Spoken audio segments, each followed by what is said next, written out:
আসসালামু আলাইকুম। আশা করি সবাই ভালো আছেন। Welcome back to my channel Rupa's cooking world. আজকে আমি আপনাদেরকে শুধুমাত্র 1 কাপ ময়দা আর একটি ডিম দিয়ে নরম তুলতুলে প্যানকেক তৈরি করে দেখাবো। কেকগুলা মুখে দিলে মিলিয়ে যাবে।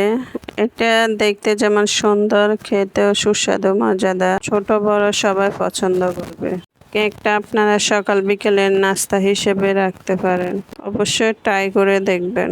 এখন তাহলে রেসিপিটি শুরু করা যাক। এখন একটা বাটিতে রুম টেম্পারেচারে থাকা একটা ডিম ভেঙে নিয়েছি। দিয়ে দিচ্ছি 1/3 কাপ চিনি। চিনিটা আমি গুঁড়া করে নিয়েছি। নিয়ে এটা কাঁটা চামচের সাহায্যে আমি মিশিয়ে নিচ্ছি। দিয়ে দিচ্ছি স্বাদ মতো লবণ। এখন দিয়ে দিচ্ছি 3 টেবিল চামচ রেগুলার রান্নার তেল। এটা আমি 3-4 মিনিট ধরে এভাবে কাঁটা চামচের সাহায্যে মিশিয়ে নেব। এখন দিয়ে দেব 1 কাপ ময়দা, হাফ টেবিল চামচ বেকিং পাউডার। এটা আমি একসাথে অল্প অল্প করে ছেলে দিব আর মিশিয়ে নেব। এটা আমি 2-3 বারে ছেলে দিয়েছি আর মিশিয়ে নিয়েছি। এখানে কোনো রকম পানি অ্যাড করব না। দিয়ে দিচ্ছি 1 ফোঁটা ভ্যানিলা এসেন্স। এটা দিয়ে আবারও ভালো করে মিশিয়ে নিচ্ছি। এখানে কোনো রকম পানি লাগবে না। ব্যাটারটা হয়ে গেছে। এখন আমি এটা রেস্টে রেখে দেব ঢাকনা দিয়ে 5 মিনিটের জন্য।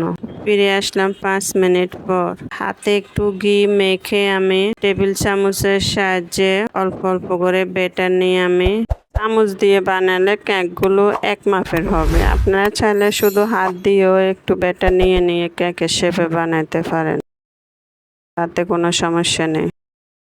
এটা প্যাকেটের যে প্যান কেকটা হয় ওই কেকের মতোই হবে বাজার পরে। কিভাবে বানাচ্ছি দেখে বুঝতে পারছেন।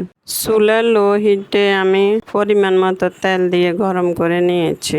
এটা বেশি গরম করা যাবে না। কিরকম গরম করে নিয়েছি দেখে বুঝতে পেরেছেন। এখন আমি 2-3 মিনিট ধরে কেকটা উল্টে পাল্টে ভেজে নেব।